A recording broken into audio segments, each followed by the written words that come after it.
Se você gosta de histórias que fazem pensar, inscreva-se no canal. 100. Pudor. O pudor existe em toda parte onde há um mistério, e este é um conceito religioso que tinha grande alcance na época mais antiga da cultura humana. Em toda parte havia áreas circunscritas, às quais o direito divino negava o acesso, a não ser em determinadas condições, puramente espaciais, antes de tudo, na medida em que certos lugares não podiam ser pisados pelos pés dos não iniciados, que também sentiam horror e medo na sua vizinhança.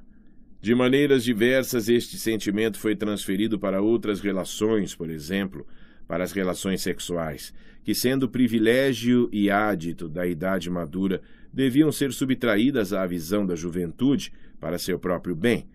Acreditava-se que muitos deuses cuidavam de proteger e manter sagradas essas relações, postados como sentinelas na câmara nupcial. Nota do tradutor. 45. Ádito. Aditon no original. A parte mais sagrada dos templos gregos e romanos, do grego dio, entrar, precedido de a, partícula de negação. Fim da nota do tradutor. Em turco, essa câmara se chama harém, santuário. É designada pela mesma palavra que se usa para os átrios das mesquitas.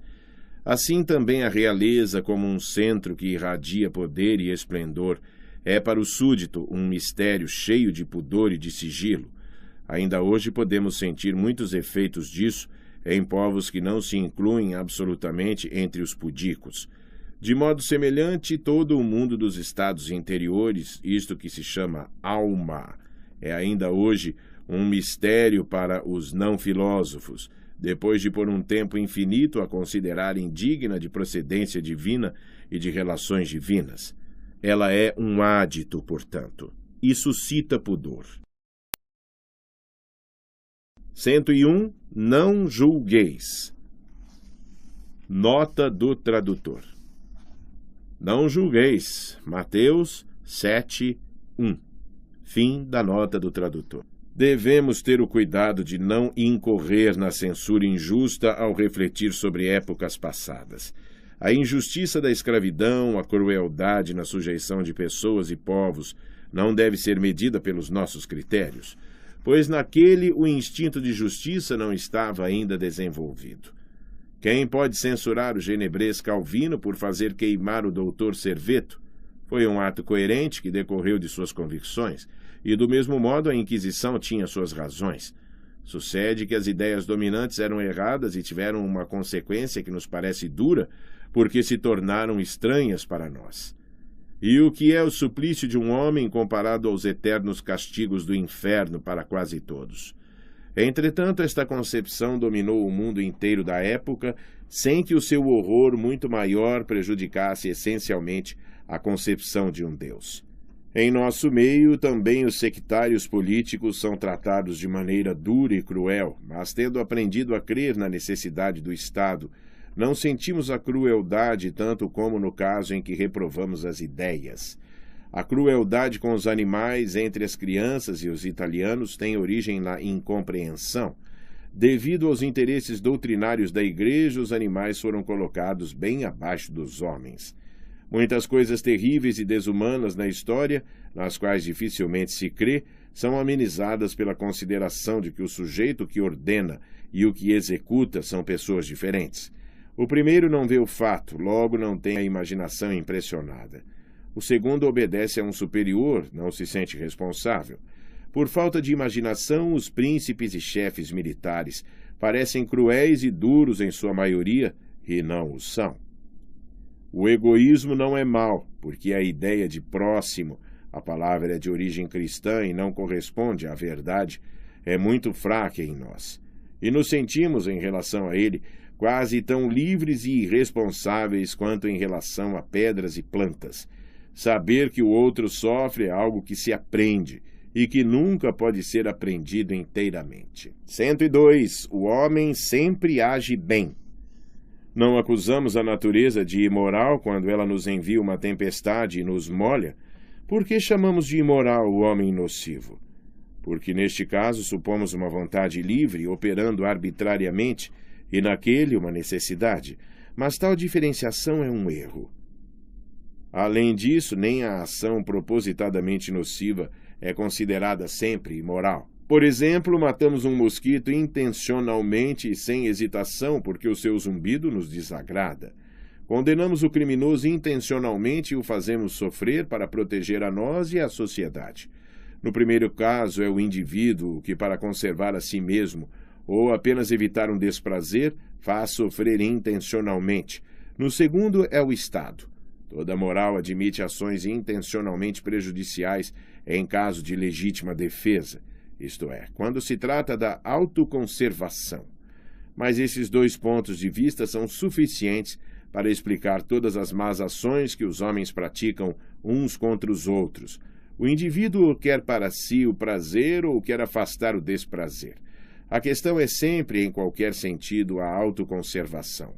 Sócrates e Platão estão certos.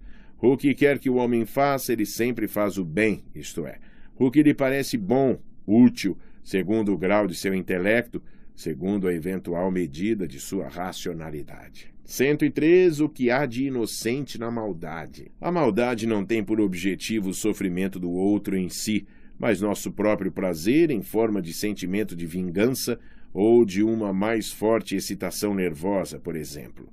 Já um simples gracejo demonstra como é prazeroso exercitar nosso poder sobre o outro e chegar ao agradável sentimento da superioridade. Então, o imoral consiste em ter prazer a partir do desprazer alheio? É diabólica a satisfação com o mal alheio, como quer Schopenhauer? Nota do tradutor. 47. Satisfação com o mal alheio. Schadenfreude. Schaden, dano, prejuízo, mais Freude, alegria. Fim da nota do tradutor. Na natureza, obtemos prazer quebrando galhos, removendo pedras, lutando com animais selvagens, para nos tornarmos conscientes de nossa força. Saber que outro sofre por nosso intermédio tornaria imoral a mesma coisa pela qual normalmente não nos sentimos responsáveis? Se não o soubéssemos, contudo, também não teríamos prazer em nossa própria superioridade, que justamente só se pode dar a conhecer no sofrimento alheio, no gracejo, por exemplo. Em si mesmo o prazer não é bom nem mau. De onde viria a determinação de que, para ter prazer consigo, não se deveria suscitar o desprazer alheio? Unicamente do ponto de vista da utilidade, ou seja, considerando as consequências, o desprazer eventual, quando o prejudicado ou o Estado que o representa leva a esperar punição e vingança.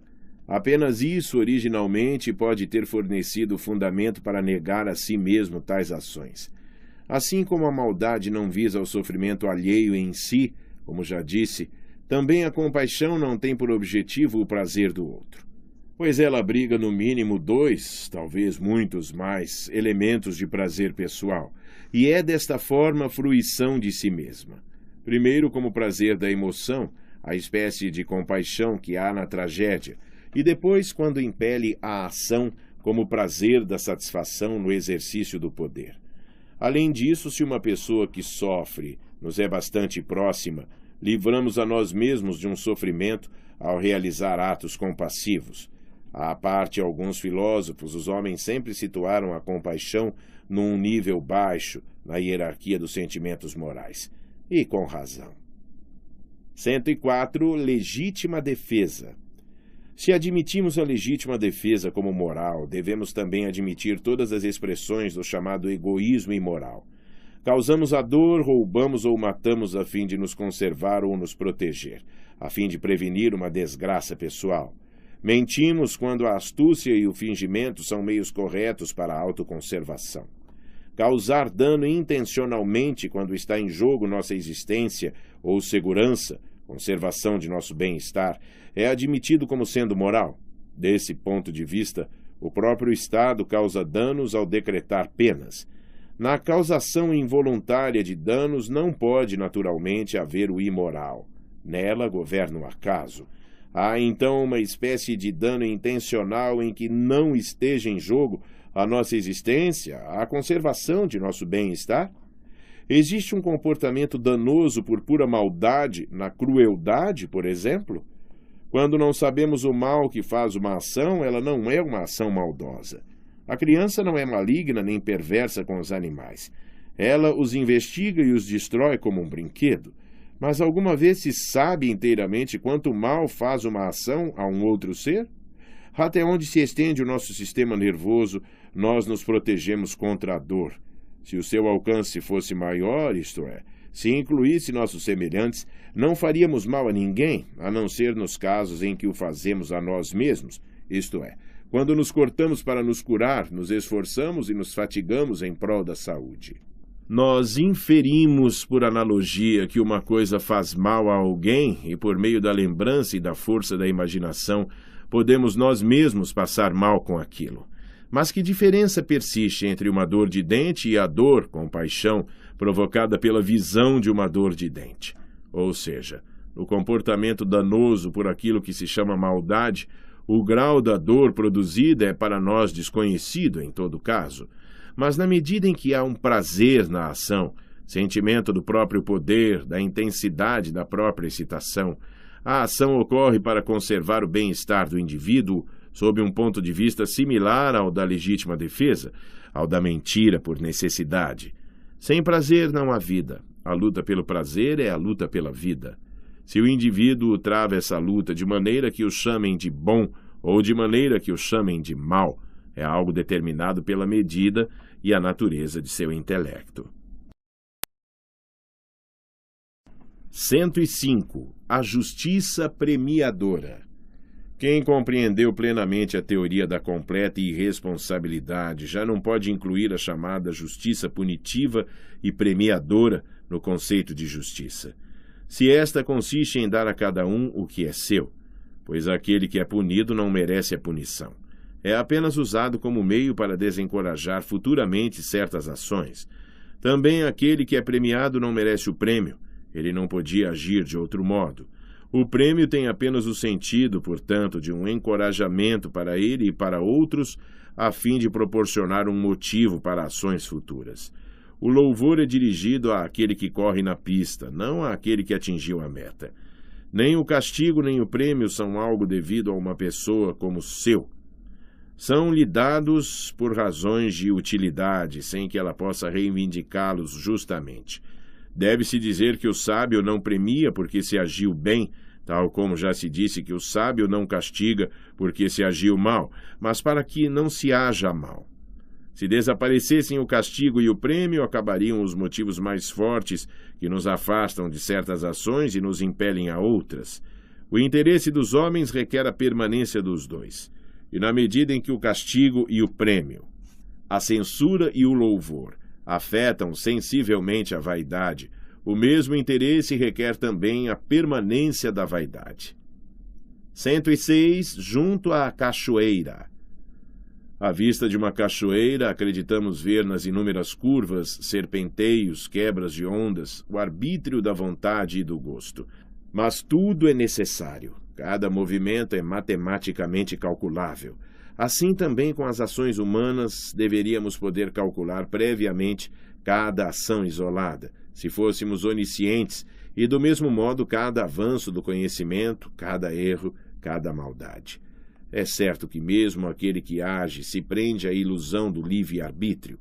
Se num instante a roda do mundo parasse e existisse uma inteligência onisciente, calculadora, a fim de aproveitar essa pausa, ela poderia relatar o futuro de cada ser até as mais remotas eras vindouras, indicando cada trilha por onde essa roda passará. A ilusão acerca de si mesmo, daquele que age, a suposição do livre-arbítrio, é parte desse mecanismo que seria calculado. 107. Irresponsabilidade e inocência. A total irresponsabilidade do homem por seus atos e seu ser é a gota mais amarga que o homem do conhecimento tem de engolir, se estava habituado a ver na responsabilidade e no dever a carta de nobreza de sua humanidade. Todas as suas avaliações, distinções, aversões são assim desvalorizadas e se tornam falsas. Seu sentimento mais profundo, que ele dispensava ao sofredor, ao herói, baseava-se num erro. Ele já não pode louvar nem censurar, pois é absurdo louvar e censurar a natureza e a necessidade. Tal como ele ama a boa obra de arte, mas não a elogia, pois ela não pode senão ser ela mesma, tal como ele se desloca diante das plantas, deve se colocar diante dos atos humanos e de seus próprios atos. Neles pode admirar a força, a beleza, a plenitude, mas não lhes pode achar nenhum mérito. O processo químico e a luta dos elementos, a dor do doente que anseia pela cura, possuem tanto mérito quanto os embates psíquicos e as crises em que somos arrastados para lá e para cá por motivos diversos, até enfim nos decidirmos pelo mais forte, como se diz, na verdade, até o motivo mais forte decidir acerca de nós. Mas todos esses motivos, por mais elevados que sejam os nomes que lhes damos, brotaram das mesmas raízes que acreditamos conter os maus venenos. Entre as boas e as más ações não há uma diferença de espécie, mas de grau, quando muito. Boas ações são más ações sublimadas. Más ações são boas ações embrutecidas, bestificadas. O desejo único de autofruição do indivíduo, junto com o medo de perdê-la, satisfaz-se em todas as circunstâncias, haja o ser humano como possa, isto é, como tenha de agir. Em atos de vaidade, de vingança, prazer, utilidade, maldade, astúcia, ou em atos de sacrifício, de compaixão, de conhecimento. Os graus da capacidade de julgamento decidem o rumo em que alguém é levado por esse desejo. Toda a sociedade, todo o indivíduo guarda continuamente uma hierarquia de bens, segundo a qual determina suas ações e julga as dos outros. Mas ela muda continuamente, muitas ações são chamadas de más e são apenas estúpidas, porque o grau de inteligência que se decidiu por elas era bastante baixo. E em determinado sentido, todas as ações são ainda estúpidas, pois o mais elevado grau de inteligência humana que pode hoje ser atingido será certamente ultrapassado. Então, todos os nossos atos e juízos parecerão, em retrospecto, tão limitados e precipitados como nos parecem hoje os atos e juízos de povos selvagens e atrasados. Compreender tudo isso pode causar dores profundas, mas depois há um consolo. Elas são as dores do parto. A borboleta quer romper seu casulo, ela o golpeia, ela o despedaça. Então é cegada e confundida pela luz desconhecida, pelo reino da liberdade. Nos homens que são capazes dessa tristeza, poucos o serão, será feita a primeira experiência para saber se a humanidade pode se transformar de moral em sábia. O sol de um novo evangelho lança seu primeiro raio sobre o mais alto cume na alma desses indivíduos. Aí se acumulam as névoas mais densas do que nunca, e lado a lado se encontram o brilho mais claro e a penumbra mais turva. Tudo é necessidade, assim diz o novo conhecimento, e ele próprio é necessidade. Tudo é inocência, e o conhecimento é a via para compreender essa inocência. Se o prazer, o egoísmo, a vaidade são necessários para a geração dos fenômenos morais e do seu rebento mais elevado, o sentido para a verdade e justiça no conhecimento, se o erro e o descaminho da imaginação foram o único meio pelo qual a humanidade pôde gradualmente se erguer até esse grau de autoiluminação e libertação, quem poderia desprezar esses meios? Quem poderia ficar triste percebendo a meta a que levam esses caminhos? Tudo no âmbito da moral veio a ser, é mutável, oscilante, tudo está em fluxo, é verdade, mas tudo se acha também numa corrente, em direção a uma meta. Pode continuar a nos reger o hábito que herdamos de avaliar, amar, odiar erradamente, mas sob o influxo do conhecimento crescente ele se tornará mais fraco. Um novo hábito, o de compreender, não amar, não odiar, abranger com o olhar, pouco a pouco se implanta em nós no mesmo chão, e daqui a milhares de anos talvez seja poderoso o bastante para dar à humanidade a força de criar o homem sábio e inocente, consciente da inocência, da mesma forma regular como hoje produz o homem tolo e injusto, consciente da culpa, que é não o oposto, mas o precursor necessário daquele. Nota do tradutor. 48. Consciente da culpa. Schuldbewusst. Consciente da inocência. Unschuldbewusst. Pois inocência em alemão é Unschuld, a não culpa. Fim da nota do tradutor. Pasta 3. Capítulo 3. A vida religiosa. 108. A dupla luta contra o infortúnio. Quando o infortúnio nos atinge, podemos superá-lo de dois modos: eliminando a sua causa ou modificando o efeito que produz em nossa sensibilidade, ou seja, reinterpretando o infortúnio como um bem, cuja utilidade talvez se torne visível depois.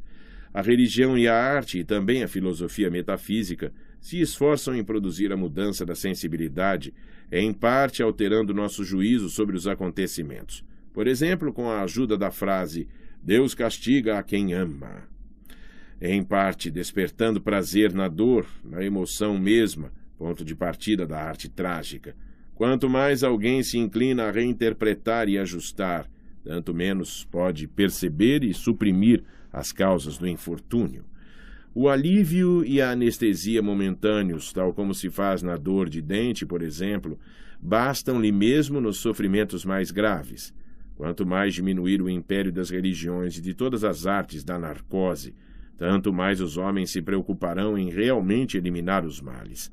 O que, sem dúvida, é mal para os poetas trágicos, pois há cada vez menos matéria para a tragédia, já que o reino do destino inexorável e invencível cada vez mais se estreita, mas é ainda pior para os sacerdotes, pois até hoje eles viveram da anestesia dos males humanos. 109. Sofrimento é conhecimento. Como gostaríamos de trocar essas falsas afirmações dos sacerdotes, segundo as quais existe um Deus que de nós exige o bem, que é guardião e testemunha de toda ação, todo momento, todo pensamento, que nos ama, que em toda desgraça deseja o melhor para nós.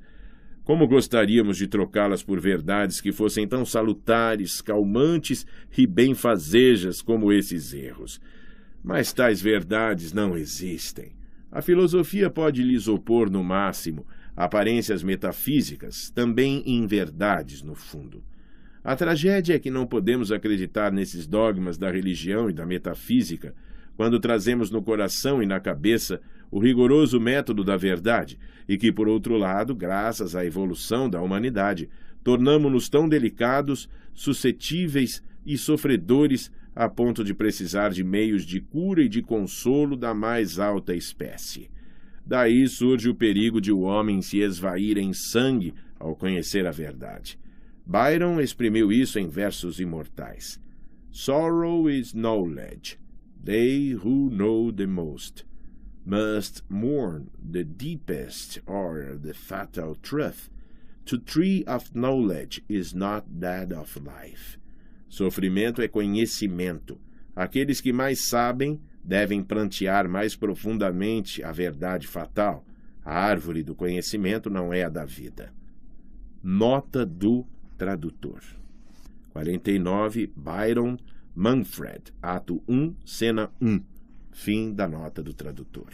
Para tais preocupações não há melhor remédio que evocar a solene frivolidade de Horácio, ao menos para os piores instantes e eclipses da alma, e juntamente com ele dizer para si: Quid aeternis minorem, conciliis animum fatigas, cur non sub alta platano vel hac pino jacentes.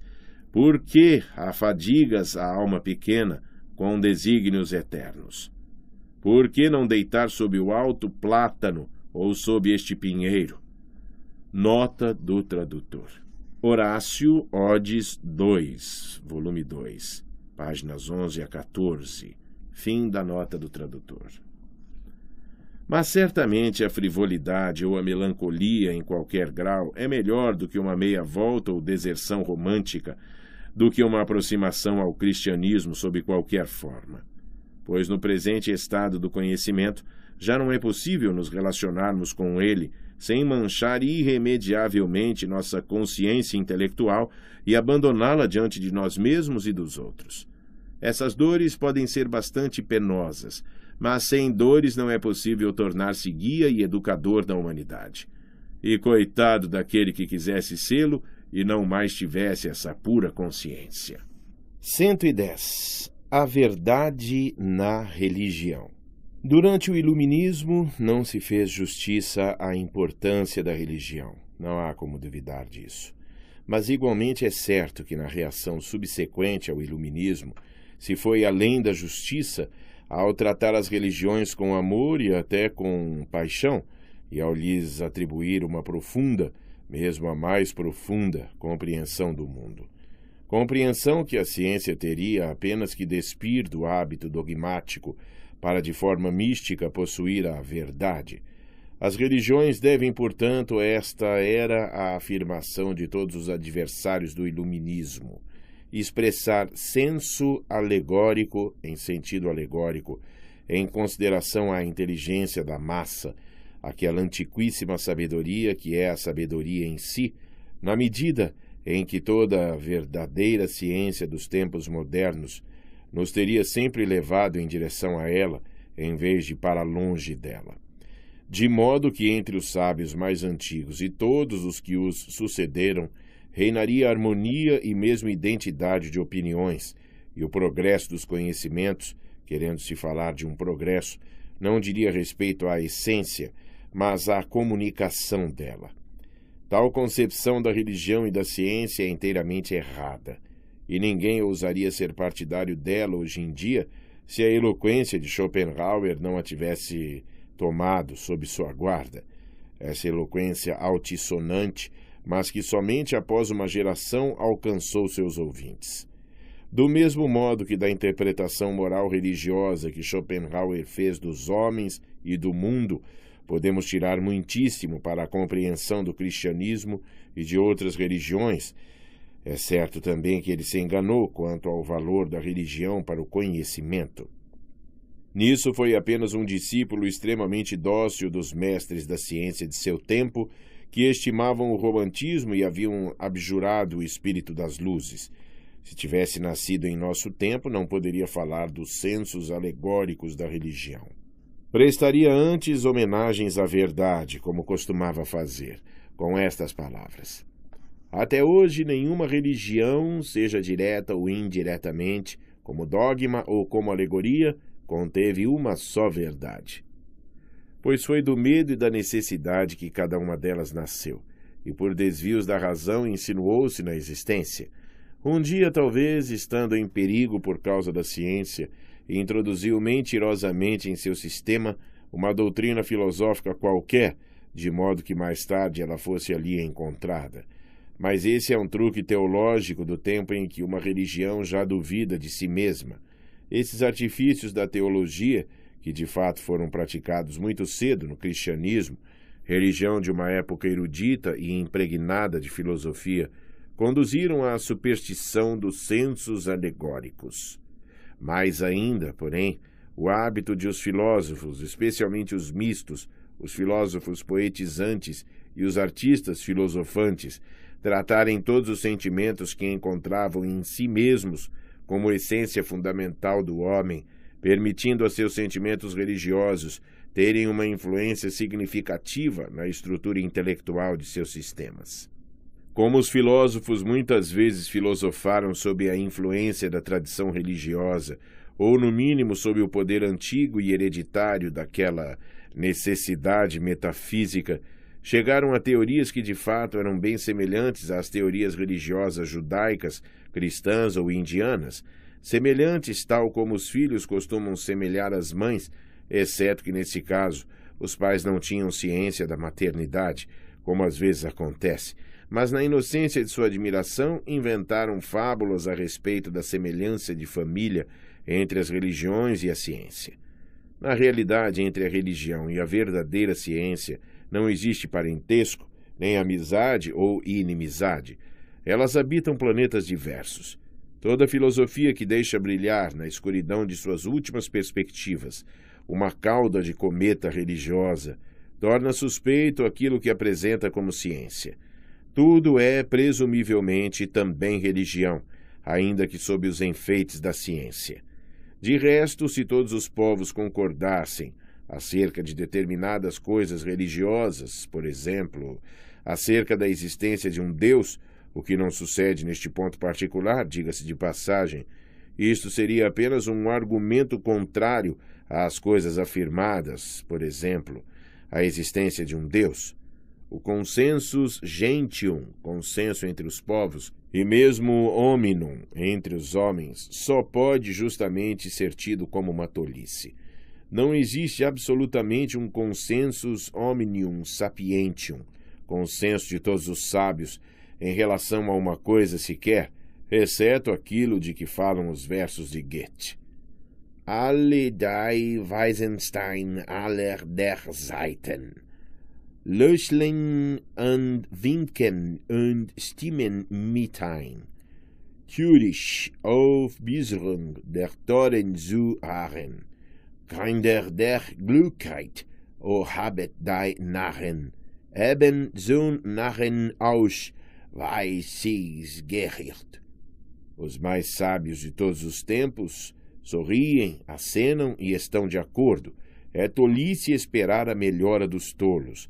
Filhos da sabedoria, façam tolos, dos tolos, como deve ser. Nota do tradutor. 51. Goethe, Koptisches Lied. Fim da nota do tradutor. Dito sem verso nem rima ou aplicado a nosso caso. O consensus sapientium consiste em que o consensus gentium é uma tolice. 111. Origem do culto religioso. Se remontarmos aos tempos em que a vida religiosa florescia com toda a força, acharemos uma convicção fundamental que já não partilhamos e devido à qual vemos fechadas definitivamente para nós as portas da vida religiosa. Tal convicção diz respeito à natureza e à relação com ela. Naqueles tempos nada se sabia sobre as leis da natureza. Seja na terra, seja no céu, nada tinha que suceder. Uma estação, o sol, a chuva, podiam vir ou faltar. Não havia qualquer noção de causalidade natural. Quando se remava, não era o remo que movia o barco. Remar era apenas uma cerimônia mágica pela qual se forçava um demônio a mover o barco. Todas as enfermidades, a própria morte, eram resultado de influências mágicas. O adoecer e o morrer não sobrevinham naturalmente. Não existia a ideia de ocorrência natural que surgiu apenas com os antigos gregos, ou seja, numa fase bem tardia da humanidade, na concepção da moira que reina acima dos deuses. Quando alguém atirava com o arco, havia sempre uma mão e uma força irracionais. Se as fontes secavam de repente, pensava-se primeiro em demônios subterrâneos e suas maldades. Se um homem caía, era certamente o efeito invisível da flecha de um deus. Na Índia, segundo Lubbock, o carpinteiro costuma oferecer sacrifícios a seu martelo, a sua machadinha e as ferramentas. Nota do tradutor. 52. John Lubbock é autor de A Origem da Civilização e o Estado Primitivo da Raça Humana, cuja edição alemã foi adquirida por Nietzsche em 1875, ano em que foi publicada. Fim da nota do tradutor. O Brahmani trata do mesmo modo o lápis com que escreve. O soldado, as armas que usa em campanha. O pedreiro, sua trolha. O lavrador, seu arado. Na imaginação dos homens religiosos, toda a natureza é uma soma de atos de seres conscientes e querentes, um enorme complexo de arbitrariedades. Em relação a tudo o que nos é exterior, não é permitida a conclusão de que algo será deste ou daquele modo, de que deverá acontecer dessa ou daquela maneira. O que existe de aproximadamente seguro, calculável, somos nós. O homem é a regra, a natureza, a ausência de regras. Este princípio contém a convicção fundamental que domina as grosseiras culturas primitivas, criadoras de religião. Nós, homens modernos, sentimos precisamente o inverso. Quanto mais interiormente rico o homem se sente hoje, quanto mais polifônica a sua subjetividade, tanto mais poderosamente age sobre ele o equilíbrio da natureza. Nota do tradutor. 53. No original, je polyphoner sein subject ist. Nas traduções consultadas, quanto mais polifônico é o seu sujeito, más polifónica se vuelve la música y el ruido de su alma. Quanto più polifônico é il suo soggetto, plus polyphone si fait la musique et la bruit de son âme. Plus son moi est polyphonique, the more polyphonic his subjective is, the more polyphonic he is a subject, the more polyphonic his subjectivity. Nota-se que a primeira versão francesa poetiza desnecessariamente o trecho original, e que nisso é acompanhada pela espanhola, a qual demonstra, nesta passagem, como em tantas outras, ter sido traduzida daquela e não do texto alemão. Fim da nota do tradutor. Juntamente com Goethe, todos nós reconhecemos na natureza o grande meio de tranquilização da alma moderna. Ouvimos a batida do pêndulo desse grande relógio com nostalgia de sossego, de recolhimento e silêncio, como se pudéssemos absorver esse equilíbrio e somente por meio dele chegar à fruição de nós mesmos. Antigamente era o inverso. Se recordamos as rudes condições primitivas dos povos, ou vemos de perto os selvagens atuais, achamo-los determinados da maneira mais rigorosa pela lei, pela tradição. O indivíduo está quase que automaticamente ligado a ela e se move com a uniformidade de um pêndulo. Para ele, a natureza, a incompreendida, terrível, misteriosa natureza, deve parecer o reino da liberdade, do arbítrio, do poder superior, como que um estágio sobre-humano da existência, Deus mesmo.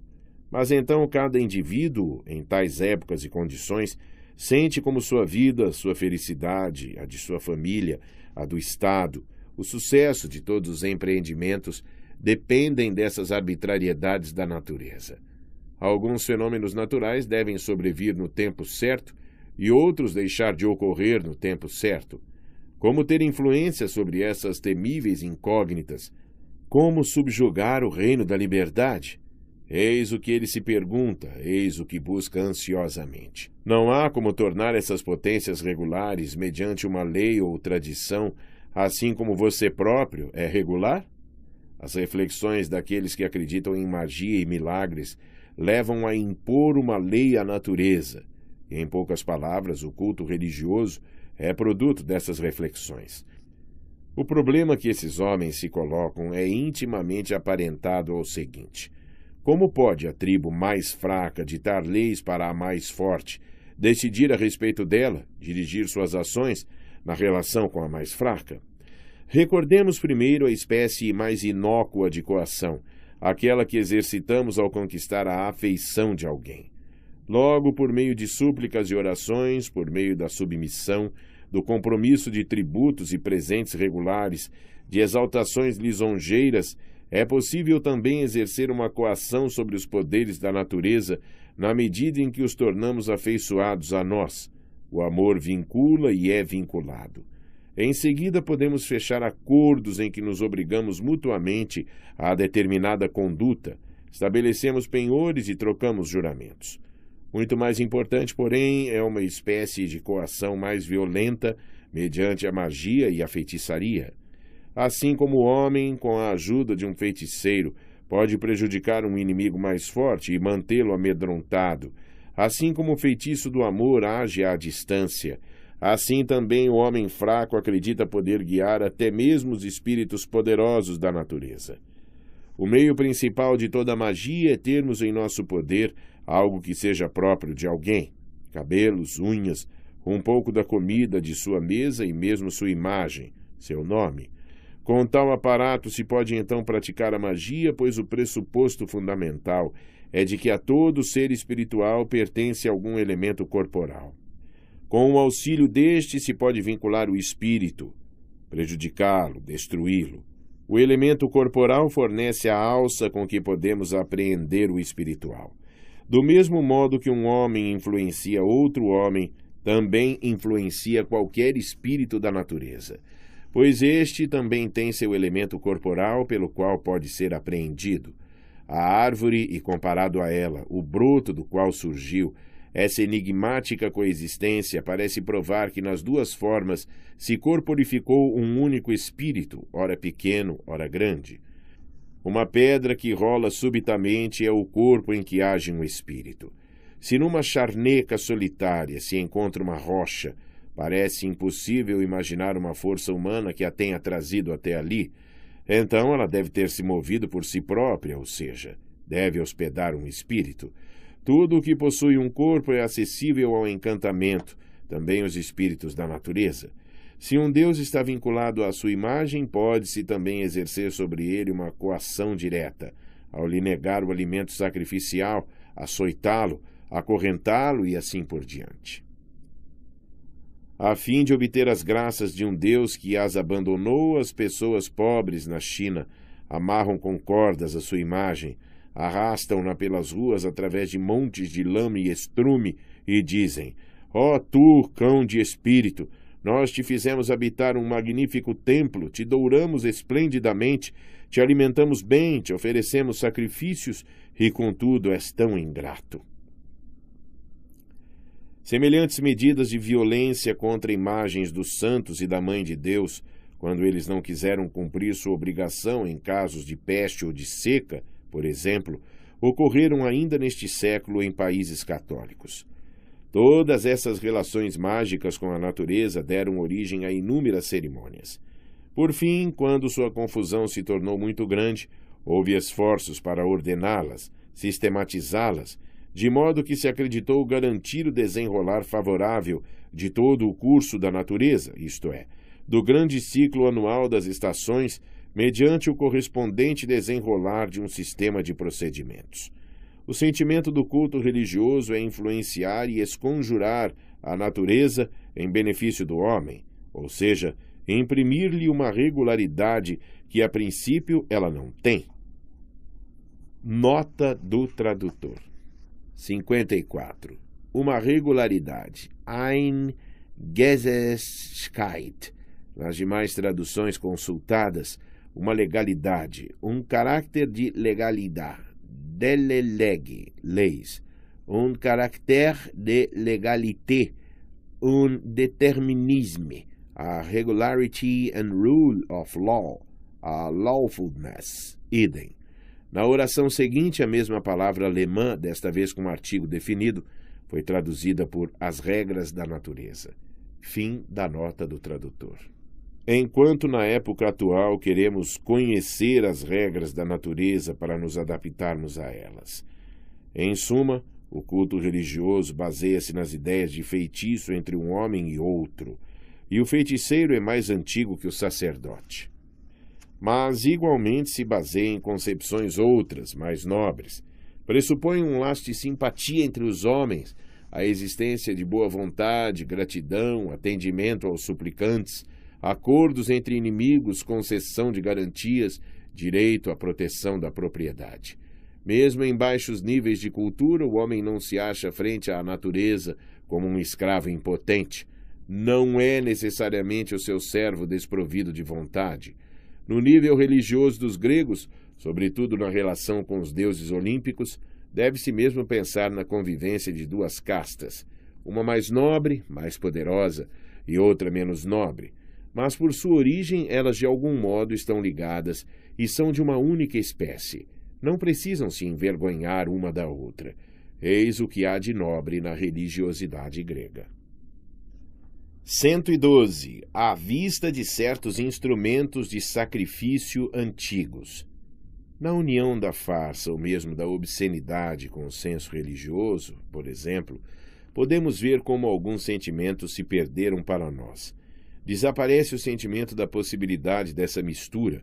Não apreendemos, senão historicamente, que ela tenha existido nas festas de Deméter e Dionísio, nos mistérios e peças pascais dos cristãos, mas ainda conhecemos a união do sublime ao burlesco e coisas afins, o comovente associado ao ridículo, o que talvez uma época futura não mais compreenda.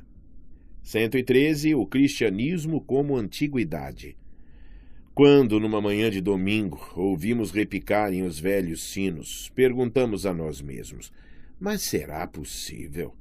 Isto se faz por um judeu crucificado há 2000 anos, que se dizia filho de Deus?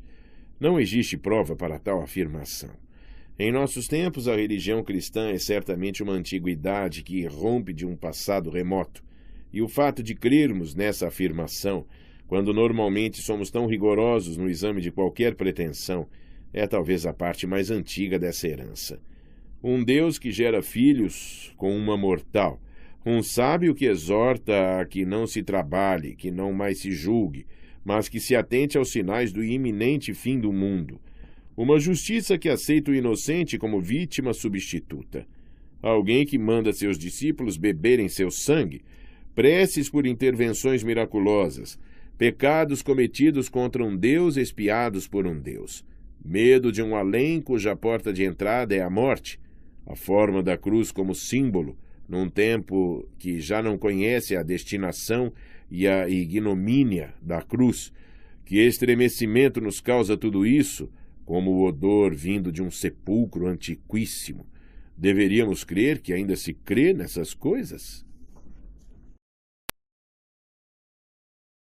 114. O elemento não grego do cristianismo. Os gregos não viam os deuses homéricos como senhores acima deles, nem a si mesmos como servos abaixo dos deuses, como faziam os judeus. Eles viam apenas o reflexo, por assim dizer, dos exemplares mais bem-sucedidos de sua própria casta, um ideal, portanto, e não um oposto de seu próprio ser. Sentiam-se aparentados uns aos outros, havia um interesse mútuo, uma espécie de simaquia. Nota do tradutor. 55. Simaquia. Aliança de guerra entre dois estados na Grécia Antiga. Caldas Aulete, Dicionário Contemporâneo da Língua Portuguesa, 5ª edição, Rio de Janeiro, Delta, 1964. Fim da nota do tradutor. O homem faz uma ideia nobre de si quando dá a si mesmo deuses assim, e se coloca numa relação como aquela entre a baixa e a alta nobreza. Enquanto os povos itálicos têm uma verdadeira religião de camponeses, com um medo permanente de poderosos malvados e caprichosos. Onde os deuses olímpicos não estavam presentes, a vida grega era também mais sombria e medrosa. Já o cristianismo esmagou e despedaçou o homem por completo, e o mergulhou como num lodaçal profundo. Então, nesse sentimento de total abjeção, de repente, fez brilhar o esplendor de uma misericórdia divina, de modo que o homem, surpreendido, aturdido pela graça, soltou um grito de êxtase e por um momento acreditou carregar o céu dentro de si. Sobre este excesso doentio do sentimento, sobre a profunda corrupção de mente e coração que lhe é necessária, agem todas as invenções psicológicas do cristianismo. Ele quer negar, despedaçar, aturdir, embriagar, e só uma coisa não quer: a medida. Por isso é, no sentido mais profundo, bárbaro, asiático, pouco nobre e nada helênico. Nota do tradutor. 56. Invenções. Erfindungen. Em algumas edições, a de Schlechter, entre elas, se acha Empfindungen, sensações, sentimentos. Por isso, as versões consultadas divergem conforme a edição que utilizaram. Sensações, invenciones, sentimenti, inventions, idem, sensations, inventions, discoveries. Fim da nota do tradutor. 115. Vantagem de ter religião. Existem pessoas sóbrias e eficientes, às quais a religião está pregada como uma orla de humanidade superior. Estas fazem muito bem em permanecer religiosas, pois isso as embeleza. Todos os homens que não entendem de um ofício qualquer das armas, a boca e a pena contam como armas, se tornam servis. Para eles, a religião cristã é útil, pois nela o servilismo toma o aspecto de uma virtude cristã e fica espantosamente embelezado. Pessoas para quem a vida cotidiana é muito vazia e monótona se tornam facilmente religiosas. Isto é compreensível e perdoável, mas elas não têm o direito de exigir religiosidade daquelas para quem a vida não transcorre cotidianamente vazia e monótona. 116. O cristão comum. Se o cristianismo tivesse razão em suas teses acerca de um Deus vingador, da pecaminosidade universal, da predestinação e do perigo de uma danação eterna, seria um indício de imbecilidade e falta de caráter não se tornar padre, apóstolo ou eremita e trabalhar com temor e tremor unicamente pela própria salvação.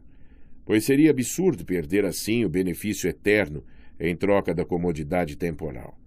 Supondo que se creia realmente nessas coisas, o cristão comum é uma figura deplorável, um ser que não sabe contar até 3 e que, justamente por sua incapacidade mental, não mereceria ser punido tão duramente quanto promete o cristianismo. 117. Da inteligência do cristianismo. É a artimanha do cristianismo ensinar a total indignidade, pecaminosidade e abjeção do homem, em voz tão alta que o desprezo ao semelhante já não é possível. Ele pode pecar quanto queira, contudo não se diferencia essencialmente de mim.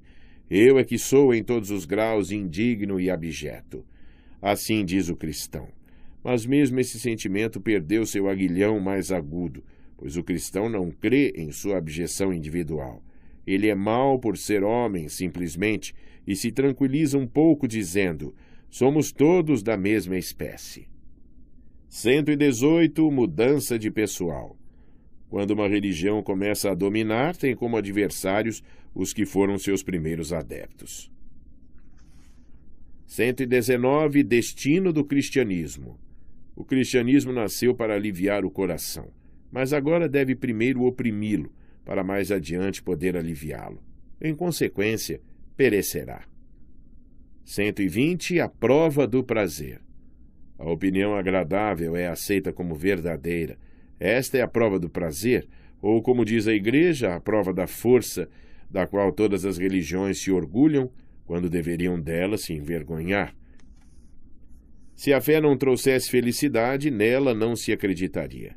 Portanto, quão pouco valor ela deve ter. 121. Jogo perigoso. Hoje em dia, quem dentro de si dá novamente lugar ao sentimento religioso deve também deixá-lo crescer. Não pode fazer de outro modo. Então, o seu ser pouco a pouco se transforma, favorece o que é dependente ou vizinho do elemento religioso. Todo o âmbito do julgar e sentir fica nublado, atravessado por sombras religiosas. O sentimento não pode ficar parado. Portanto, tome-se cuidado. 122. Os discípulos cegos. Enquanto alguém conhece muito bem a força e a fraqueza de sua doutrina, de sua arte, de sua religião, a força delas ainda é pequena. O discípulo e apóstolo que, cegado pelo prestígio do mestre e pelo respeito a ele devido, não enxerga a fraqueza da doutrina, da religião e assim por diante, geralmente tem, graças a isso, mais poder do que o mestre. Sem os discípulos cegos, a influência de um homem e de sua obra nunca se tornou grande. Ajudar no triunfo de um conhecimento significa muitas vezes apenas isto: irmaná-lo à estupidez de modo tal que o peso desta consiga também a vitória daquele. 123. Demolição das igrejas. No mundo não existe religião bastante, nem mesmo para destruir as religiões. 124. A ausência de pecado no homem. Quando se compreende como o pecado chegou ao mundo, ou seja, através de erros da razão, em virtude dos quais os homens entre si e mesmo o indivíduo se consideram muito mais negros e maus do que são de fato, então todo este sentimento é muito aliviado, e os homens e o mundo aparecem por vezes numa aura de inocência, de forma que o indivíduo se sente profundamente bem. Em meio à natureza, o homem é sempre a criança. Esta criança tem às vezes um sonho pesado e angustiante, mas ao abrir os olhos, está sempre de volta ao paraíso. 125. Irreligiosidade dos artistas. Homero está tão à vontade entre seus deuses e tem como poeta tamanha satisfação com eles que deve ter sido profundamente irreligioso.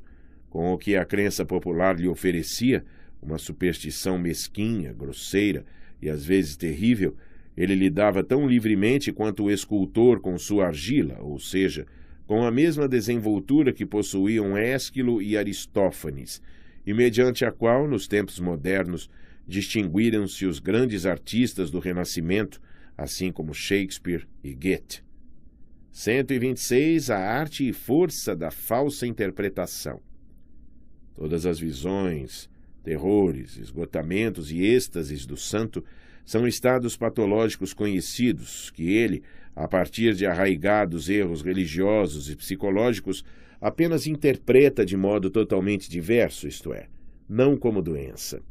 Assim, o demônio de Sócrates talvez seja também uma doença do ouvido, que ele apenas explica, conforme seu pensamento moral dominante, de maneira diversa de como se faria hoje.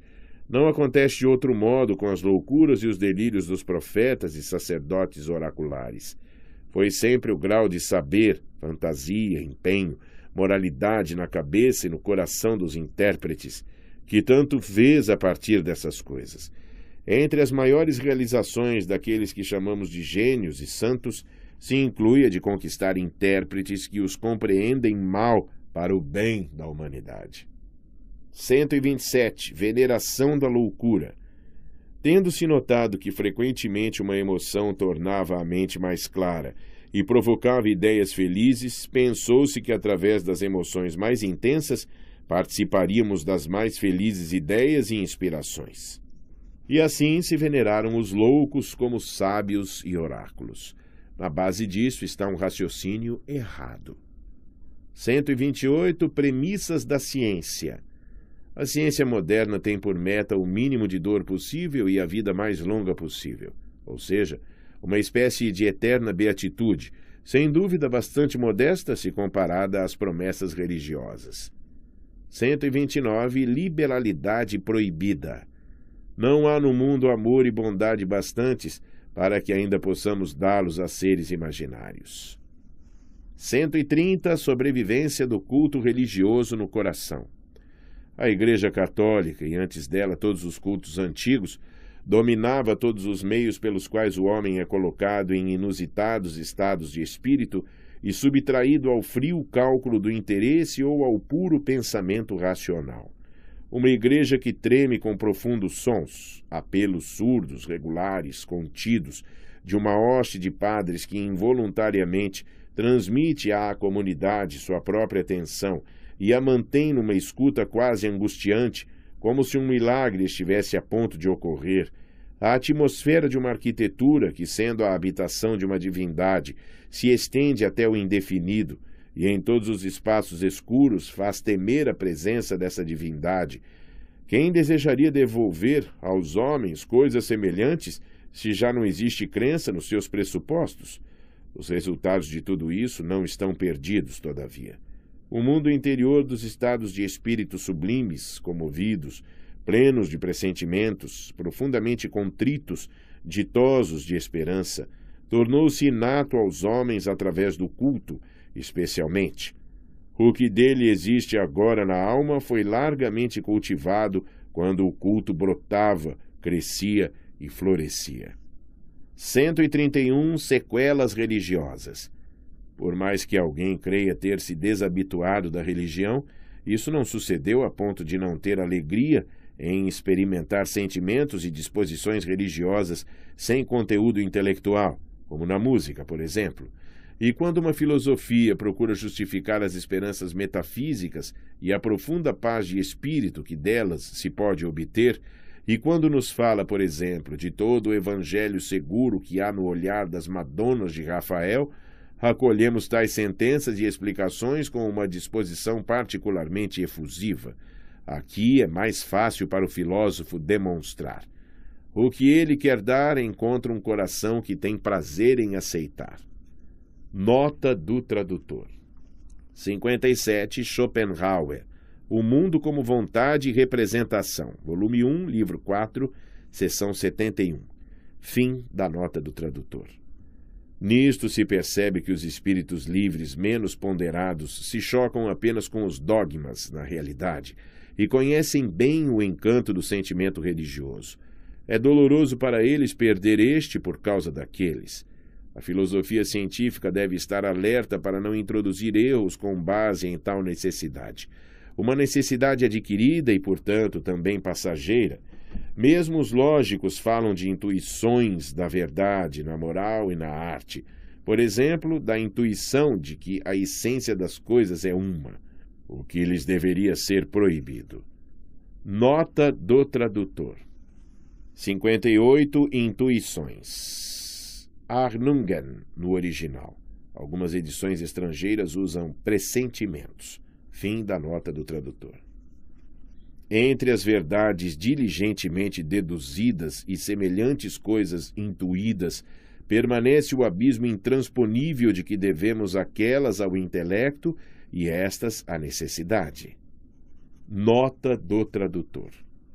59. Deduzidas, versão aqui dada ao particípio do verbo erschlieben.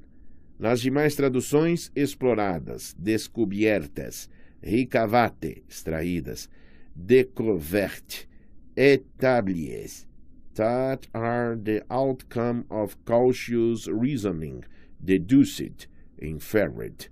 Fim da nota do tradutor. A fome não demonstra que existe um alimento para saciá-la. Ela deseja esse alimento. Intuir não significa reconhecer num grau qualquer a existência de uma coisa, mas sim tê-la como possível, na medida em que por ela ansiamos ou a ela tememos. A intuição não faz avançar um passo na terra da certeza. Acreditamos naturalmente que as partes de uma filosofia atingidas pela religião estão mais bem demonstradas que as outras. Mas no fundo é o contrário. Temos apenas o desejo íntimo de que possa ser assim, isto é, de que o que torna feliz seja também verdadeiro. Esse desejo nos faz ver como bons motivos ruins. 132. Da necessidade cristã de redenção. Refletindo cuidadosamente, deve ser possível obter uma explicação isenta de mitologia para esse fenômeno da alma do cristão que é denominado necessidade de redenção. Ou seja, uma explicação puramente psicológica. É verdade que até hoje as explicações psicológicas de estados e processos religiosos foram alvo de algum descrédito, na medida em que uma teologia pretensamente livre atuava inutilmente nesse campo, pois com ela visava-se desde o princípio, como permite supor o espírito de seu fundador, Schleiermacher, a preservação da religião cristã e a permanência dos teólogos cristãos, os quais deveriam ganhar, na análise psicológica dos fatos religiosos, um novo ancoradouro e, sobretudo, uma nova ocupação. Sem nos deixar perturbar por tais antecessores, ousamos a seguinte interpretação do fenômeno. O ser humano está consciente de certas ações que, na hierarquia corrente das ações, acham-se num nível bastante baixo e descobre em si mesmo um pendor para essas ações que lhe parece quase tão imutável quanto o seu ser. Como gostaria de experimentar aquela outra espécie de ações que, no conceito geral, são reconhecidas como as mais elevadas e sublimes. Como gostaria de se sentir pleno da boa consciência que deve acompanhar um modo de pensar desinteressado. Mas, infelizmente, permanece no desejo. O descontentamento por não satisfazê-lo se soma a todos os outros tipos de descontentamento que nele despertaram a sua sina ou as consequências daquelas ações chamadas más, de forma que nasce um profundo mal-estar, juntamente com a busca por um médico que possa suprimir este e suas causas. Esse estado não seria sentido com tanta amargura se o homem apenas se comparasse a outros com imparcialidade, pois então não teria razão de ficar especialmente descontente consigo mesmo, carregaria apenas uma parte do fardo geral da insatisfação e imperfeição humana. Mas ele se compara com um ser que sozinho é capaz de todas as ações chamadas altruístas e que vive na contínua consciência de um modo de pensar desinteressado. Deus. É porque olha nesse espelho claro que o seu ser lhe parece tão turvo, tão incomumente deformado. Depois o angustia o pensamento do mesmo ser, na medida em que este paira ante sua imaginação como a justiça punidora. Em todas as vivências possíveis, grandes ou pequenas, acredita reconhecer a cólera e as ameaças dele, e mesmo pressentir os golpes de açoite de seu juiz e carrasco. Quem o ajudará nesse perigo que, em vista de uma duração imensurável da pena, supera em atrocidade todos os outros terrores da imaginação? 133. Antes de expormos as outras consequências desse estado, confessemos a nós mesmos que o homem não caiu nele por sua culpa ou pecado, mas por uma série de erros da razão, que foi uma falha do espelho, se sua natureza lhe pareceu obscura e odiável a esse ponto, e que esse espelho foi obra sua, a obra muito imperfeita da imaginação e do juízo humanos. Em primeiro lugar, um ser que fosse capaz apenas de ações altruístas é mais fabuloso do que o pássaro fênix. Não seria sequer imaginável, porque num exame rigoroso o conceito de ação altruísta se pulveriza no ar. Jamais um homem fez algo apenas para outros e sem qualquer motivo pessoal. E como poderia mesmo fazer algo que fosse sem referência a ele, ou seja, sem uma necessidade interna que sempre teria seu fundamento numa necessidade pessoal? Como poderia o ego agir sem ego? Nota do tradutor. 60. Nietzsche usa o termo latino.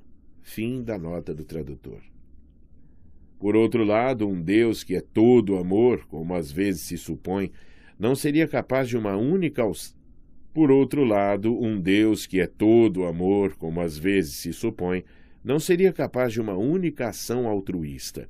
Nisso devemos lembrar um pensamento de Lichtenberg, o qual certamente foi tomado de uma esfera um pouco mais modesta. É impossível sentir pelos outros, como se costuma dizer. Sentimos apenas por nós mesmos. A frase soa dura, mas não o é, se for corretamente entendida. Não amamos pai, mãe, esposa ou filho, mas os sentimentos agradáveis que nos causam. Ou, como diz La Rochefoucauld, si non croit aimer sa maîtresse pour l'amour d'elle, on est bien trompé. Se cremos amar nossa amante por amor a ela, estamos bem iludidos. Nota do tradutor. 61. Lichtenberg, Vermischriften, Miscelânea. Göttingen, 1867, 1:83. La Rochefoucauld, Reflexions, Sentences et Maximes Morales. Paris, SD, Máxima, 374. Obra já citada por Nietzsche nas seções 36 e 50. Esses dois livros faziam parte do espólio de Nietzsche. Fim da nota do tradutor. Quanto à razão por que atos de amor são mais estimados que os outros, não devido à sua essência, mas à sua utilidade, lembremos as investigações sobre a origem dos sentimentos morais já mencionadas. Se um homem desejasse ser todo amor como aquele Deus, fazer e querer tudo para os outros e nada para si, tal já seria impossível porque ele teria de fazer muitíssimo para si mesmo, a fim de poder fazer algo pelos outros. Depois, isto pressupõe que o outro seja egoísta o bastante para sempre aceitar esse sacrifício, esse viver para ele, de modo que os homens do amor e do sacrifício têm interesse em que continuem existindo os egoístas sem amor e incapazes de sacrifício, e a suprema moralidade, para poder subsistir, teria de requerer a existência da imoralidade, com o que, então, suprimiria a si mesma. Mais ainda, a ideia de um Deus inquieta e humilha enquanto nela se crê, mas no estágio atual da ciência etnológica não há mais dúvida quanto à sua gênese, e quando a percebemos, aquela crença se desfaz. Ao cristão que compara a sua natureza com a de Deus, sucede o mesmo que ao Dom Quixote, que subestima sua valentia porque tem na cabeça os feitos maravilhosos dos heróis de romances de cavalaria.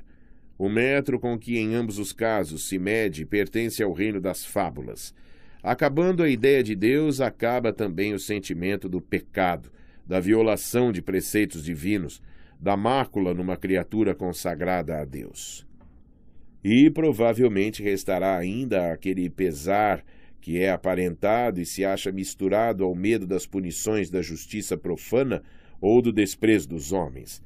Ao menos o pesar dos remorsos, o aguilhão mais agudo do sentimento de culpa é atenuado, quando percebemos que com nossos atos violamos a tradição humana, as leis e ordenações humanas, mas ainda não colocamos em perigo a eterna salvação da alma e sua relação com a divindade. Se por fim a pessoa conquistar e incorporar totalmente a convicção filosófica da necessidade incondicional de todas as ações e de sua completa irresponsabilidade, desaparecerá também esse resíduo de remorso. 134. Se o cristão, como disse, foi levado ao sentimento de autodesprezo por alguns erros, isto é, por uma interpretação falsa, não científica, de suas ações e sentimentos, deverá perceber com assombro que esse estado de desprezo, de remorso, de desprazer não persiste e que, ocasionalmente, tudo isso é afastado de sua alma e ele se sente livre e corajoso novamente. O prazer consigo mesmo, o bem-estar com a própria força, aliados ao enfraquecimento necessário de toda a emoção profunda, levaram a melhor. O homem sente que de novo ama a si mesmo, mas justamente esse amor, essa nova autoestima, lhe parecem inacreditáveis. Neles só pode ver o totalmente imerecido descenso de um raio de graça. Se antes ele acreditava distinguir em todos os acontecimentos, avisos, ameaças, castigos e toda espécie de sinais da ira divina, agora interpreta suas experiências de modo a lhes introduzir a bondade divina. Tal evento lhe parece pleno de amor, aquele outro uma indicação benfazeja, um terceiro e a sua própria disposição alegre, demonstração de que Deus é piedoso. Se antes, no estado de pesar, interpretava falsamente suas ações, agora faz isso com suas vivências. Apreende o seu consolo como o efeito de uma força externa. O amor, com que no fundo ama a si mesmo, aparece como amor divino. Aquilo que chama de graça e prelúdio da redenção é, na verdade, graça para consigo e redenção de si mesmo. 135. Portanto, determinada psicologia falsa, certa espécie de fantasia na interpretação dos motivos e vivências, são o pressuposto necessário para que alguém se torne cristão e sinta necessidade de redenção. Percebendo a aberração do raciocínio e da imaginação, deixa-se de ser cristão. 136. Ascetismo e santidade cristãos. Quanto mais certos pensadores se empenharam em ver nesses raros fenômenos da moralidade, que se costuma chamar de ascetismo e santidade, uma coisa milagrosa, ante a qual seria quase sacrilégio e profanação manter o lume de uma explicação racional, tanto mais forte é a tentação desse sacrilégio. Em todos os tempos, um poderoso impulso da natureza levou a protestar contra esses fenômenos. A ciência, na medida em que é, como foi dito, imitação da natureza, permite-se ao menos levantar objeção à pretendida inexplicabilidade e mesmo inacessibilidade desses fenômenos. Sem dúvida, até agora ela não teve sucesso. Eles permanecem inexplicados, para grande prazer dos mencionados adoradores do moralmente milagroso. Pois, expresso em termos gerais, o inexplicado deve ser totalmente inexplicável, o inexplicável totalmente antinatural, sobrenatural, miraculoso. Assim reza a exigência da alma de todos os religiosos e metafísicos, dos artistas também, quando são ao mesmo tempo pensadores. Enquanto o homem científico vê nessa exigência um mau princípio, a primeira probabilidade geral a que se chega, ao examinar a santidade e a ascese, é de que a sua natureza é complexa, pois em quase toda parte, tanto no mundo físico como no moral, houve sucesso em reduzir o pretensamente miraculoso ao complexo e multiplamente condicionado. Ousemos, portanto, isolar inicialmente alguns impulsos da alma dos santos e ascetas, e por fim imaginá-los intimamente entrelaçados. 137. Existe um desafio de si mesmo cujas expressões mais sublimadas incluem várias formas de ascese. Alguns homens têm uma necessidade tão grande de exercer seu poder e sua ânsia de domínio que, na falta de outros objetos, ou porque de outro modo sempre falharam, recorrem afinal à tiranização de partes de seu próprio ser, como que segmentos ou estágios de si mesmos. Assim, alguns pensadores defendem pontos de vista que claramente não servem para aumentar ou melhorar sua reputação. Alguns chamam expressamente para si o desprezo alheio, quando lhe seria mais fácil, guardando o silêncio, permanecerem respeitados. Outros renegam suas antigas opiniões e não temem ser chamados de inconsequentes. Ao contrário, empenham-se nisso e comportam-se como animosos cavaleiros, que amam o cavalo, sobretudo quando ele se torna bravo, arisco e está coberto de suor. É assim que o homem escala por vias perigosas as mais altas cordilheiras para rir de seu próprio medo e de seus joelhos trêmulos. É assim que o filósofo defende ideias de ascese, humildade e santidade, cujo brilho faz sua própria imagem parecer terrivelmente feia. Esse despedaçar de si mesmo, esse escárnio de sua própria natureza, esse spernere si sperni, responder ao desprezo com o desprezo, a que as religiões deram tamanha importância, é, na verdade, um grau bastante elevado da vaidade. Toda a moral do Sermão da Montanha está relacionada a isto. O homem tem autêntica volúpia em se violentar por meio de exigências excessivas e depois endeusar em sua alma esse algo tirânico. Em toda a moral ascética, o homem venera uma parte de si como Deus e, para isso, necessita demonizar a parte restante. Nota do tradutor. 62. Idilberto de Lavardius, 1056 a 1133. Carmina Miscelânea, 124. A elucidação desta referência se acha apenas na nova edição americana dos Complete Works of Friedrich Nietzsche, iniciada pela Stanford University Press. Nem mesmo no volume de notas de Colli e Montinari ela foi encontrada. Fim da nota do tradutor. 138. O homem não é igualmente moral em todas as horas, isso é sabido. Julgando sua moralidade segundo a capacidade de grandes decisões de sacrifício e abnegação, que tornando-se duradouro e habitual é santidade, então é no afeto que ele é mais moral. A excitação forte lhe oferece motivos inteiramente novos, dos quais ele, estando frio e sóbrio, como de costume, talvez não acreditasse ser capaz. Como ocorre isso? Provavelmente devido à vizinhança de tudo o que é grande e que excita fortemente. Levado a uma tensão extraordinária, o homem pode se decidir tanto por uma vingança terrível, quanto por uma terrível refração de sua necessidade de vingança. Nota do tradutor. 63. Refração, brechung, quebra, aniquilamento, rotura, anéantissement, écrasement, to break himself off, to make a break, to break.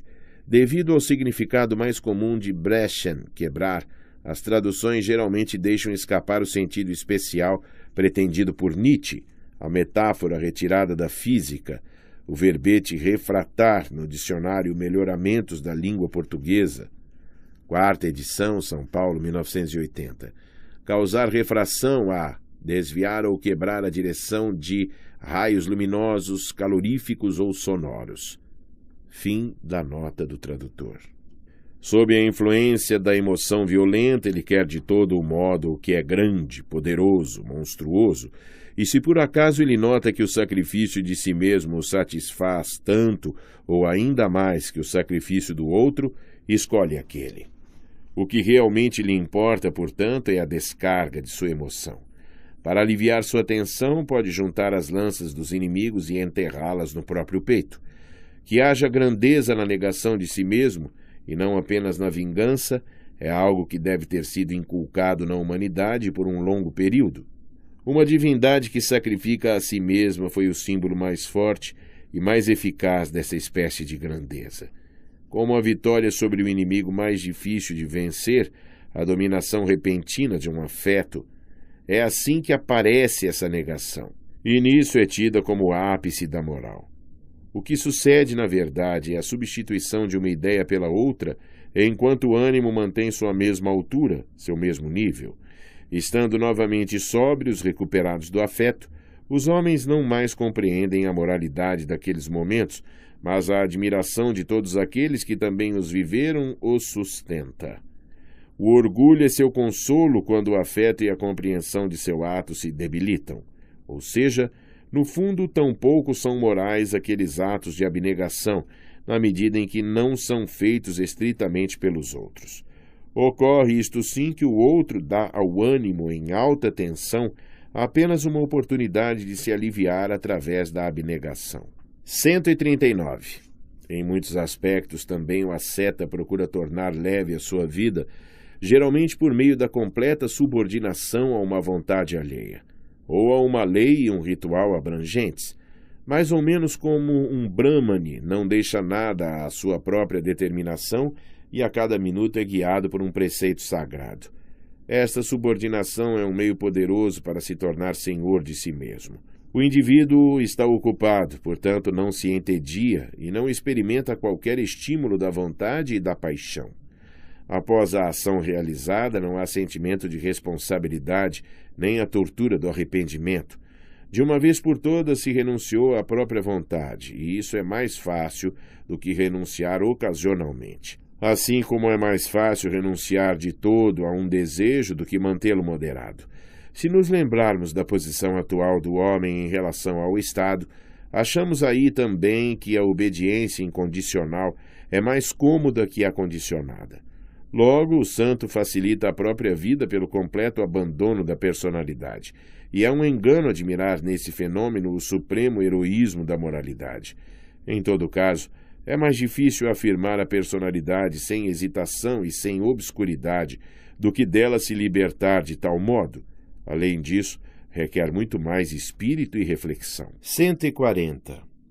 Depois que encontrei em muitas das ações mais difíceis de explicar expressões daquele prazer na emoção em si, gostaria de reconhecer também no autodesprezo, que se inclui entre as características da santidade, e igualmente nos atos de tortura de si mesmo, jejum e açoitamento, deslocação dos membros, simulação da loucura, um meio pelo qual essas naturezas lutam contra a fadiga geral de sua vontade de viver, de seus nervos. Elas se servem dos estímulos e crueldades mais dolorosos para, ao menos temporariamente, emergir do torpor e do tédio em que sua grande indolência espiritual e a mencionada subordinação a uma vontade alheia as fazem cair com tanta frequência. 141. O meio mais comumente empregado pelo santo e asceta para tornar a própria vida ainda suportável e interessante consiste na guerra ocasional e na alternância de vitória e derrota.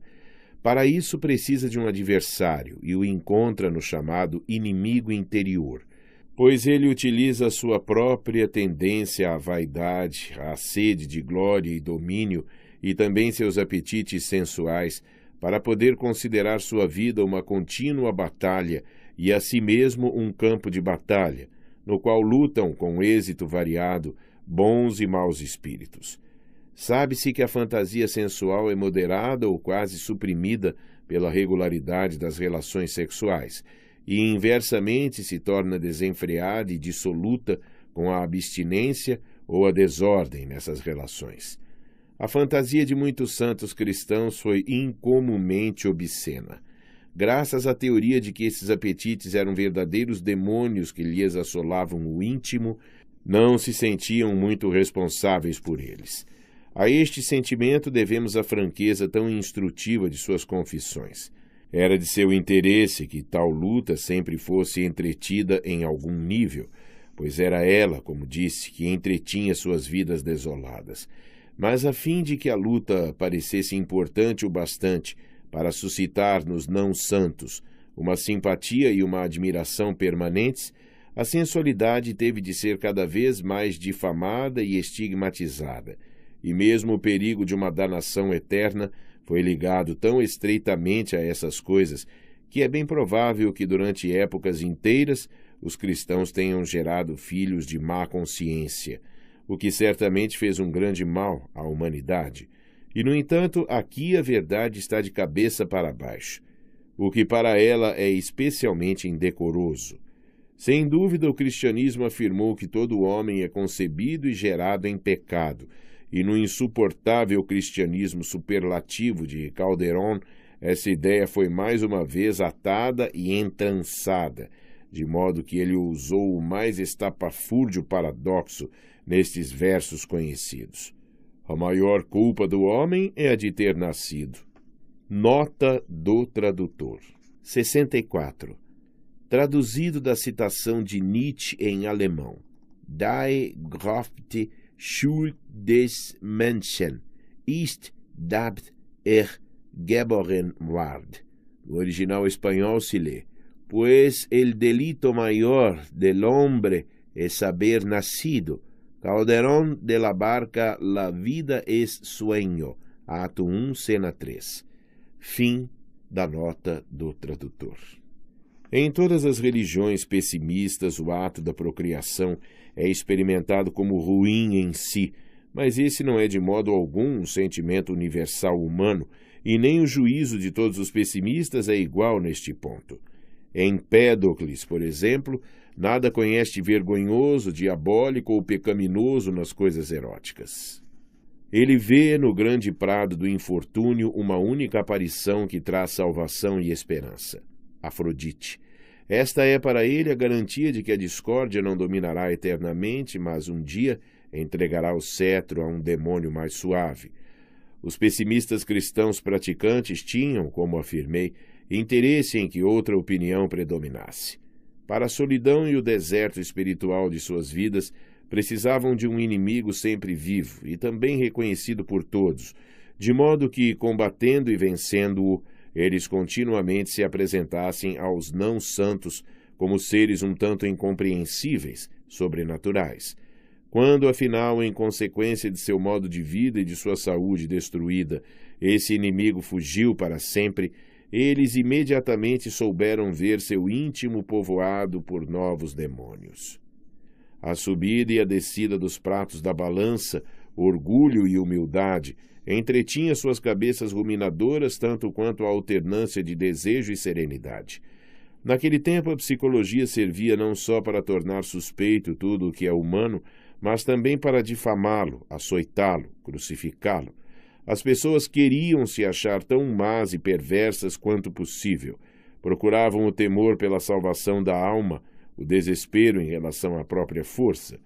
Toda a coisa natural a que o homem associa a ideia de mal, de pecaminoso, como até hoje costuma fazer em relação ao erótico, por exemplo, incomoda, obscurece a imaginação, dá um olhar medroso, faz o homem brigar consigo mesmo e o torna inseguro e desconfiado. Até os seus sonhos adquirem um ressaibo de consciência atormentada. No entanto, esse sofrimento pelo que é natural é, na realidade das coisas, totalmente infundado.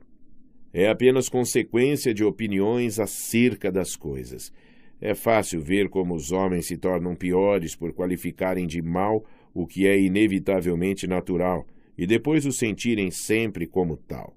É artifício da religião e dos metafísicos que querem um homem mau e pecador por natureza suspeitar-lhe a natureza e assim torná-lo ele mesmo ruim, pois assim ele aprende a se perceber como ruim, já que não pode se despir do hábito da natureza. Aos poucos, no curso de uma longa vida no interior do natural, ele se sente tão oprimido por esse fardo de pecados que são necessários poderes sobrenaturais para lhe tirar esse fardo. E com isso surge em cena a já referida necessidade de redenção, que não corresponde em absoluto a uma pecaminosidade real, e sim a uma imaginária. Examinando uma a uma as teses morais dos documentos do cristianismo, veremos que os requisitos são exagerados, de modo que o homem não possa satisfazê-los. A intenção não é que ele se torne mais moral, mas que se sinta o mais possível pecador. Se este sentimento não tivesse sido agradável ao homem, para que teria produzido ele tal noção e aderido a ela por tanto tempo? Assim como no mundo antigo foi empregada uma incomensurável força de espírito e engenho para aumentar a alegria de viver mediante cultos festivos, no tempo do cristianismo um incomensurável montante de espírito foi sacrificado em outra aspiração. De toda maneira, o homem deveria se sentir pecador e com isso ser estimulado, vivificado, animado. Estimular, vivificar, animar a qualquer preço. Não é esta a divisa de uma época amolecida, demasiado madura e cultivada? O ciclo de todas as sensações naturais fora percorrido uma centena de vezes. A alma se fatigara com isso.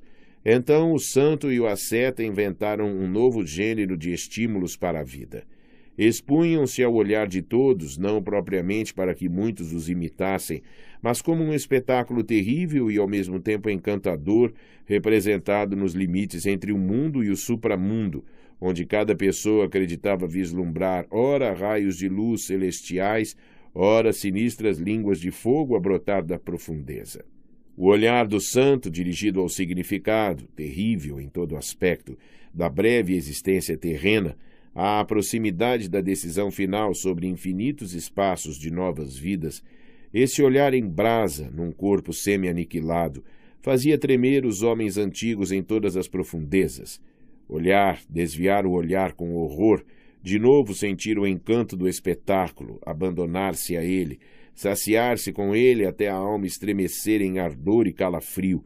Este foi o último prazer que a antiguidade inventou após ter se tornado insensível até mesmo à visão das lutas entre homens e animais.